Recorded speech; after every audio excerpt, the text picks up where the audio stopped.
The AK-47 is without a doubt the world's most famous rifle and considered by many to be the world's best rifle, so why is this? I thought I'd have a look at it. And I think the main reason is just simply how mass-produced it is and the sort of historical, when it came out, everything like that, of the gun.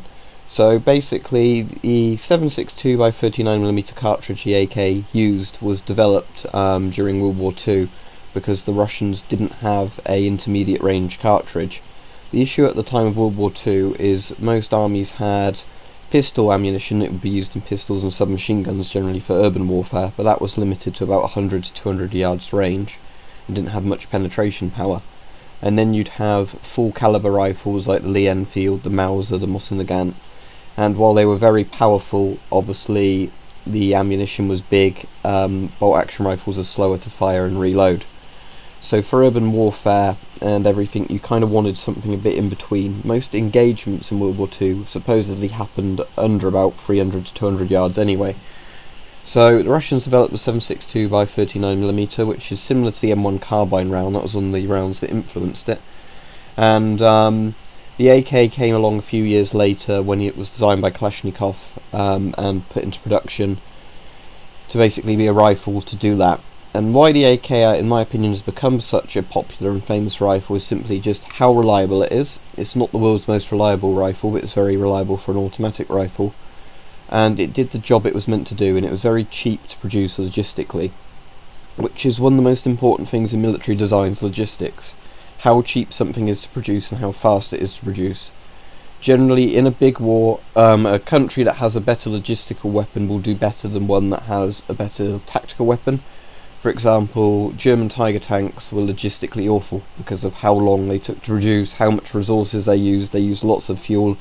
They might have been better than any other tanks on the field, but they were actually a lot worse when it came to reliability, maintenance and production times. So that's why tanks like the Sherman and T-34 were actually better if you were fielding an army, because you had more tanks and spare parts. So a similar thing with the AK is that it was so mass produced and easy to use that you could simply outfit people with it very, very easily. And if you have the option of having an army of 100 million rifles produced, an army with 8 million rifles produced, which is something like the number of total Kalashnikovs build made compared to the total number of M16s made, you'll see why the Kalashnikov is really a much better design logistically, even if an M16, for example, is more accurate. Now, there's a myth thrown about a lot that says the AK is a very inaccurate gun. This is completely fictional.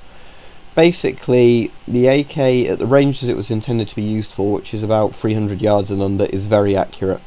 In basically perfect conditions, the AK is almost identical to an AR-15 or M16 when shot at 300 yards. The AR-15 has about 99 to 100% accuracy at 300 yards, while the AK has something like 96%. So there's really no difference there, and the AK round hits a lot harder. So there's that as well. So that's mostly it, as well as the fact that the AK design was so good at influencing other weapons. For example, the RPK, which is like a light machine gun variant of the AK.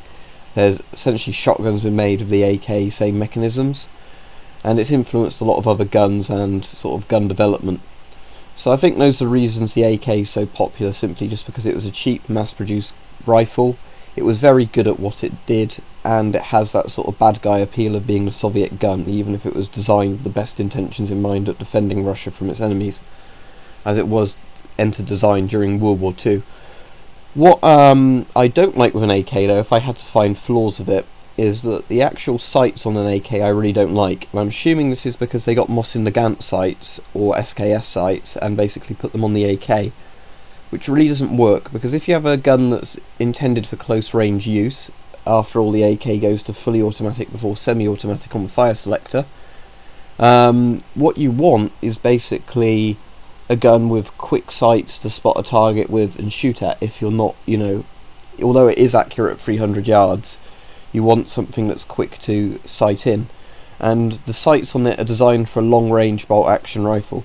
So that's where I think the AK has a big flaw. It could have really done with some sort of aperture sight rather than the sights it has.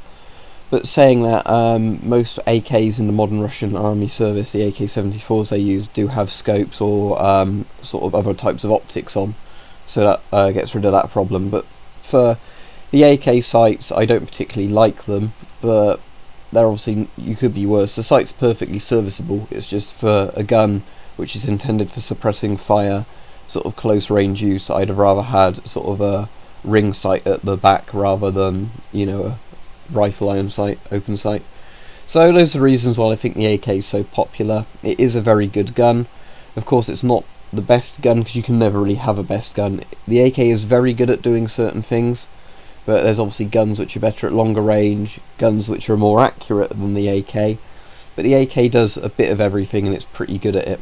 And as said, it's been very key to new guns like the AK-74 and lots of other weapon developments and everything like that.